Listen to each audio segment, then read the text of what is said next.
welcome student in our online classes. Student of lesson 9. पिछले दो video में हमने जो भी टॉपिक बताया था वो आपको याद होगा, आपने देखा भी होगा उसको। कल उस टॉपिक से कुछ हम क्वेश्चन देंगे जो आपको पहले सॉल्व करना है, उसके बाद एक वीडियो और डालेंगे, तो उसके लिए आपको तैयार रहना है।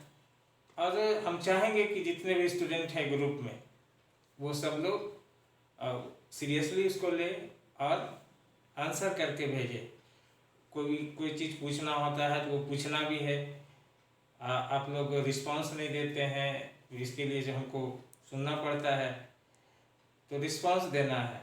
अब हम लोग आपके लिए मेहनत करते हैं कि नहीं, जो बच्चा घर में है उसका पढ़ाई लॉस हो रहा है, तो किसी न किसी तरह से कैसे करके आपके पास वो हम मटेरियल पहुंचाने का कोशिश करते हैं। सब लोग इसमें लगे हुए हैं और जिसके लिए सारा मेहनत किया जा रहा है, अगर उधर से रिस्पांस नहीं आए तो फिर अच्छा नहीं लगता है। तो ठीक है, आप आगे से ध्यान रखना है। एज ए क्लास टीचर ये मेरा जिम्मेदारी भी होता है। बाकी टीचर हम ही को बोलते हैं कि आपके क्लास का बच्चा कोई रिस्पांस नहीं देता है, तो वो हमको ठीक नहीं लगता है। ओके स्टूडेंट, ध्यान रखना इस बात। स्टूडेंट, आज जैसे कि पिछले वीडियो में हम बताए थे कि हम बताएंगे कि France become a constitutional monarchy.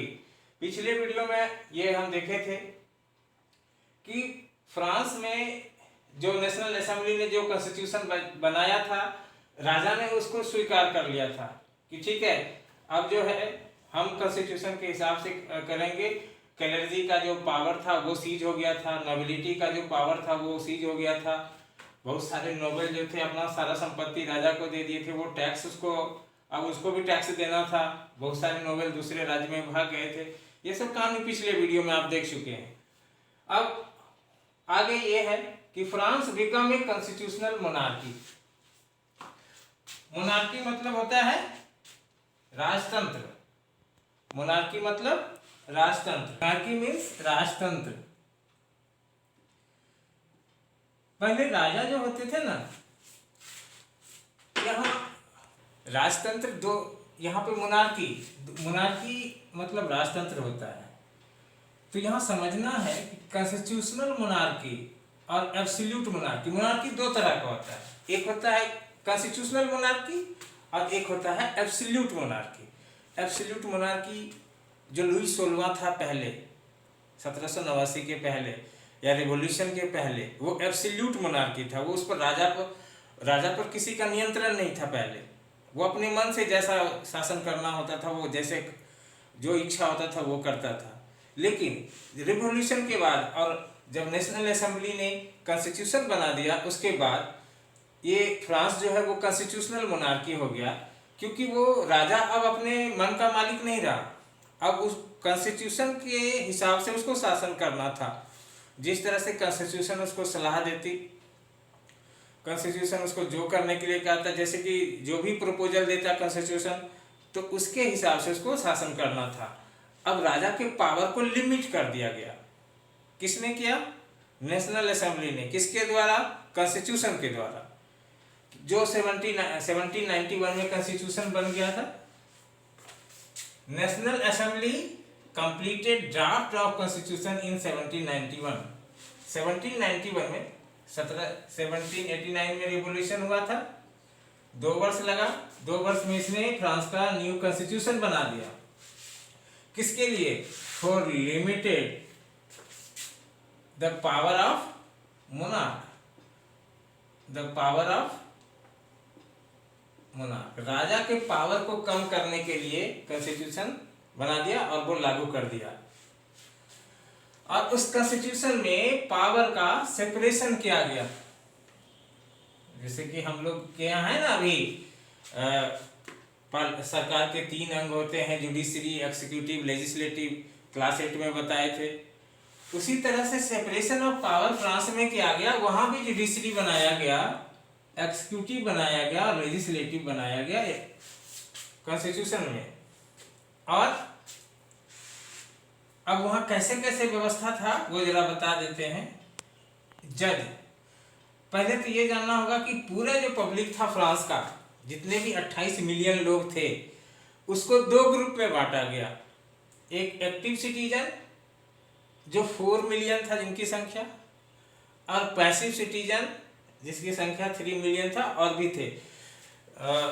तो हम सबसे पहले जान लेते हैं, ये समझने से पहले ये जान लेते हैं एक्टिव सिटीजन कौन होते थे और पैसिव सिटीजन कौन होते थे। तो एक्टिव सिटीजन वो लोग होते थे जिसका उम्र 25 वर्ष हो, जिनका एज कितना हो 25 ईयर्स, और जो टैक्स देता हो कितना, कम से कम 3 दिन के मजदूरी के बराबर। एक लेबर का जो 3 दिन का मजदूरी होता है ना, उतने अमाउंट को अगर कोई भी व्यक्ति फ्रांस का मैन, यहाँ पे ध्यान रखिएगा सिर्फ मैन है, वोमेन नहीं, मैन, अगर वो टैक्स देता है उतना तो वो वोट, तब उसको वोटिंग राइट मिल जाएगा, इंटाइटल्ड टू वोट, तो उसको वोटिंग राइट मिलेगा। और जो लोग ऐसा नहीं कर सकेगा वो पैसिव होगा। और बाकी जो लोग हो गए remaining man and all women, सारी महिलाएं, चाहे वो पैसा वाली हो, गरीब हो, अमीर हो, कोई बात नहीं, वोमेन को तो वोटिंग राइट देना ही नहीं है।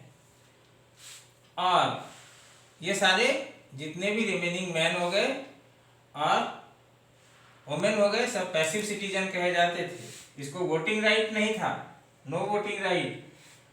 वोमेन, चिल्ड्रन, महिलाएं, बच्चे, और जो 25 साल से कम के एज के हैं, तो बाकी 21 मिलियन तो इसी लोग का था। कितना हो गया साल, 21 मिलियन ये लोग थे जो कि कैटेगरी से बाहर थे। तो इस तरह से समझ गए एक्टिव सिटीजन कौन था और पैसिव कौन था, ठीक है। अब एक्टिव सिटीजन को वोट देना था, किसको, एक्टिव सिटीजन वोट डालते थे सीधे नेशनल असेंबली को नहीं, ये इसमें जो जैसे कि ये इसमें सारे मिडिल क्लास के लोग थे, पैसे वाले लोग, पढ़े लिखे लोग, जो टैक्स वगैरह दे सकता था, ये एक्टिव सिटीजन हो गया। इसमें जो हाई रैंक के लोग होते थे, इसमें से जो ज़्यादा पैसा वाला होता था वो यहाँ पे इलेक्शन में खड़ा होता था, ये लोग इनको चुनते थे इलेक्टर्स को, और ये इलेक्टर्स फिर लीडर को चुनते थे जो नेशनल असेंबली में बैठते थे। और इसमें 745 मेंबर होता था। कितने होता था, 745 मेंबर। जैसे कि हम लोग के पार्लियामेंट में 545 है ना, उसी तरह से इलेक्शन के द्वारा, जैसे कि हम लोग के यहाँ तो डायरेक्ट इसे इलेक्शन हो जाता है, इसको चुन लेते हैं, लेकिन वहाँ नहीं था, ऐसा नहीं था उस समय। उस समय था कि पहले इलेक्टर्स को चुनना है, ये लोग इलेक्टर्स को चुनते थे और ये लोग इसको चुनते थे। ये पार्लियामेंट के तरह था, जैसे हम लोग का पार्लियामेंट है वैसे ये पार्लियामेंट के तरह था, यहाँ ये लोग मेंबर बैठते थे। और ये इसका काम था राजा पर कंट्रोल करना, राजा की पॉलिसी पर, राजा जो कुछ भी करते थे उस पर नजर रखना और उस पर कंट्रोल करना। और राजा के भी पास पावर था कि अगर ये जो प्रपोजल देता है नेशनल असेंबली, उस पर ये वीटो पावर लगा सकता है, यानी उसको रोक सकता है, हाँ या ना नहीं कर सकता है। तो राजा के भी पास पावर था और इसके भी पास पावर था।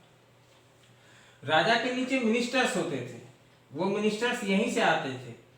एक्सिक्यूटिव में जैसे हमने बताया था ना, अपने इंडिया में जैसे होता है कि एक्सिक्यूटिव में जो पार्लियामेंट है उसी के कुछ सदस्य एक्सिक्यूटिव होते हैं, तो उसी तरह से इसी में से कुछ लोग मिनिस्टर होते थे जो यहाँ आते थे। और इस पर भी नेशनल असेंबली का कि जो एक्सिक्यूटिव होता है, पार्लियामेंट में जो मेजोरिटी की पार्टी होती है उसी में से सबको तो वो डिपार्टमेंट नहीं मिलता है, कुछ मिनिस्टर बनते हैं, बाकी लोग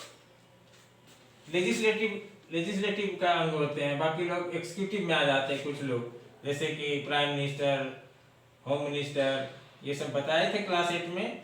तो उसी तरह से ये मिनिस्टर होते थे, इसी में से ये मिनिस्टर होते थे, इस पर भी नेशनल असेंबली का कंट्रोल होता था।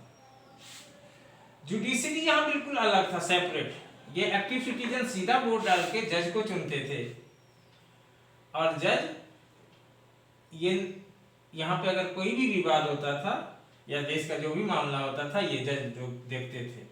तो ये एक्टिव सिटीजन का बहुत बड़ा रोल था। पैसिव सिटीजन जिनकी संख्या 3 मिलियन थी, यहाँ बता दिए हैं कि कौन थे पैसिव सिटीजन। अब ये सारा चीज आप समझ गए, और इसमें से अगर आपको कहीं समझ में नहीं आया हो तो उसमें पूछना है, क्वेरी करना है। और अगला जो टॉपिक होगा वो होगा फ्रांस बिकम्स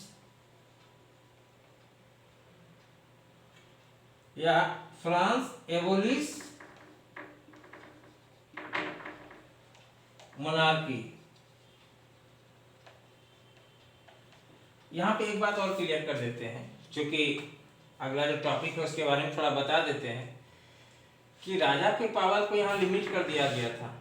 ठीक है, तो राजा ने परिस्थिति बस अभी ये सारा चीज स्वीकार कर लिया था, सारा व्यवस्था, लेकिन वो तो मौके का तलाश में था कि जैसे ही हम को अवसर मिलेगा तो ये सारा सिस्टम हम खत्म कर देंगे, जैसा मेरा पहले पावर था वही रहेगा।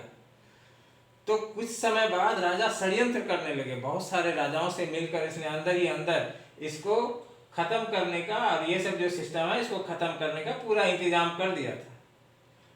तो क्या वो इंतजाम किया था, क्या क्या हुआ था, वो अगले वीडियो में देखेंगे। फ्रांस एबोलिश मोनार्की, राजा का सिस्टम ही खत्म कर दिया फ्रांस में। ठीक है स्टूडेंट, ध्यान से देखिएगा और क्वेरी जरूर कीजिएगा। Okay, thank you.